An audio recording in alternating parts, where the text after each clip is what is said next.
যে একটি দীর্ঘ সংগ্রামের পরে একটি অন্তর্বর্তীকালীন সরকারের অধীনে একটি নিরপেক্ষ নির্বাচনের মাধ্যমে বর্তমান সরকার নির্বাচনের মাধ্যমে গণতান্ত্রিকভাবে গঠিত হয়েছে। আগে যারা কর্মকর্তা কর্মচারী ছিল তাদের মধ্যে অনেকেই ফ্যাসিস্টদের সাথে সংশ্লিষ্ট, এবং আপনারা জানেন যে প্রশাসক যারা সরকারি দলের সরকারের কর্মচারীদের পক্ষ থেকে নিয়োগ হলে সাধারণ মানুষের সাথে বা প্রতিটা এলাকার সাথে তার যোগাযোগটা থাকে না। রাজনৈতিক নেতৃবৃন্দ যেহেতু এই শহরে বসবাস করে, এই আলো বাতাসে আমরা বড় হয়েছি, এই নারায়ণগঞ্জের যে সমস্যা, এই সমস্যাগুলি আমরা প্রতিদিন প্রতিনিয়ত আমাদের নিজেদের পরিবারের উপরে, আমার উপরেও এরা প্রভাব পড়ছে। তো আমি মনে করি এই ইস্যু থেকেই সরকার এই সিটি কর্পোরেশনের যে বর্তমান যে দুরবস্থা, রাস্তাঘাট এবং বিভিন্ন সমস্যাগুলি রয়েছে, এটা দ্রুততার ভিত্তিতে এই সমস্যার সমাধানের জন্যই আজকে আমাদেরকে প্রশাসক হিসাবে রাজনৈতিক নেতৃবৃন্দকে 6টা সিটি কর্পোরেশনে আপনার প্রশাসক নিয়োগ দান করেছে। আমি এটাকে পবিত্র দায়িত্ব হিসাবে মনে করি, এবং আমি আপনাদের মাধ্যমে নগরবাসীকে বলতে চাই, নগরবাসীর সকলের সহযোগিতা চাই। সাংবাদিক, বুদ্ধিজীবী, চাকরিজীবী, শ্রমিক, শিক্ষক, আইনজীবী সহ সকল ধরনের পেশার মানুষের কাছে আমি সহযোগিতা চাই। আমি চাই এই নারায়ণগঞ্জের যে সমস্যাগুলি আছে, আমি একটা সময়ের একটা নির্দিষ্ট সময় 60 দিনের একটা কর্মসূচি হাতে নিব, এবং সেই কর্মসূচির মাধ্যমে ন্যূনতম যে সমস্যাগুলি, এই যে রাস্তাঘাট ভাঙা, এই সমস্যাগুলি সমাধান করব। সবচেয়ে বড় ব্যাপার হলো ধুলাবালি, শহরে যে ধুলাবালি, মানুষ অসুস্থ হয়ে যাচ্ছে, এই ধুলাবালি পরিষ্কার করে এই শহরকে অন্তত একটু ক্লিন সিটি হিসাবে গড়ে তোলার চেষ্টা করব।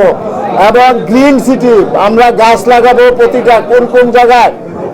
আপনারা জানেন যে আমাদের বর্তমান সরকারের মাননীয় প্রধানমন্ত্রী উনি যে পরিবর্তনের যে একটা স্লোগান দিয়েছে, সেই পরিবর্তনের জন্য আমাদেরকে এখানে বসানো হয়েছে, এবং আমাদেরকে আমাদের নেতা ব্রিফ করেছে, এবং সেখানে উনি বলেছেন যে কি কি কাজ করতে হবে, আমাদেরকে প্রশিক্ষণ দিয়েছে। আপনারা শুনলে অবাক হবেন, গতকাল আপনার জাপানের থিসিস করা মশা সম্পর্কে, মশা কিভাবে, ডেঙ্গু মশা, চিকুনগুনিয়ার মশা কিভাবে শনাক্ত করা যাবে এবং কিভাবে এটা নির্মূল করা যাবে, সেই ব্যাপারে আমরা যে 6 জন, এই 6 জনকে বিশেষজ্ঞের মাধ্যমে আমাদেরকে প্রশিক্ষণ দেওয়া হয়েছে। এবং আমাদের অন্যান্য বিষয়ে আমাদের প্রধানমন্ত্রী গতিশীল প্রশাসন, গতিশীল সিটি কর্পোরেশন গড়ে তোলার জন্য উনি যে আপ্রাণ চেষ্টা করছে, কারণ এই সিটিগুলি বর্তমানের সিটির নাগরিক সমাজ অত্যন্ত দুরবস্থায় আছে। এই দুরবস্থা থেকে আমরা রক্ষা করব। আমাদের প্রথম হবে মশা নিধন, কারণ সামনেই বৃষ্টির মৌসুম আসছে। এই বৃষ্টির মৌসুমে ডেঙ্গু ও চিকুনগুনিয়া প্রকোপ দেখা দিবে, সেটা থেকে বাঁচানোর জন্য আমরা মশা নিধন করব, পরিষ্কার পরিচ্ছন্ন করব, রাস্তাঘাট যেগুলি ভাঙাচুরা আছে সেটা করব।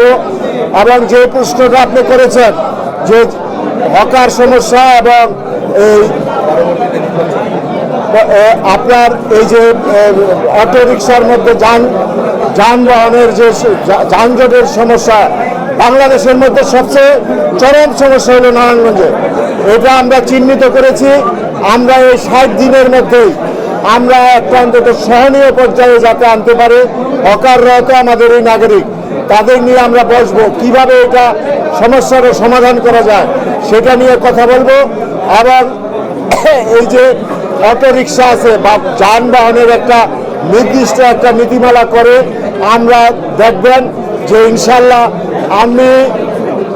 আমার জীবনটাই হলো চ্যালেঞ্জের জীবন। আমি এটাকে চ্যালেঞ্জ হিসাবে নিলাম এবং আজকে আমাদেরকে সফল হতে হবে, সফলতার বিকল্প নাই।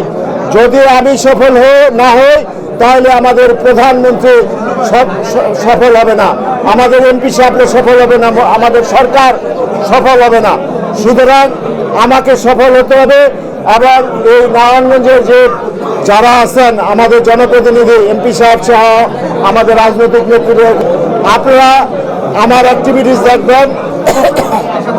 আপনাদের কাছে আমার অনুরোধ, আপনারা যদি আমার ত্রুটি পান আমাকে আগে জানাবেন, আমি সেটা সমাধান করার চেষ্টা করব। আমি চাই একটি মানুষকে, নাগরিকদেরকে সেবা দিতে। আমি প্রথমে এই কর্পোরেশনে যারা কর্মকর্তা কর্মচারী আছে তাদের নিয়ে বসবো, কারণ যাদের দিয়ে কাজগুলো করাতে হবে। আমি সাবেক কাউন্সিলর যারা আছে তাদের নিয়ে বসবো। আমি সাবেক কাউন্সিলরদেরকে এই সিটি কর্পোরেশনের কাজে লাগবো। আমি সমাজের যারা, এই যে আমাদের রাজনৈতিক, একটা বিষয় বোঝেন, প্রতিটা ঘরে ঘরে মহল্লায় মহল্লায় আমাদের দলীয় লোক আছে। এখন দল না, আমি মনে করি সকলকে নিয়ে, বিরোধী দল আছে যারা আছে, আমি চাই সকলের প্রতি সমান আচরণ করতে।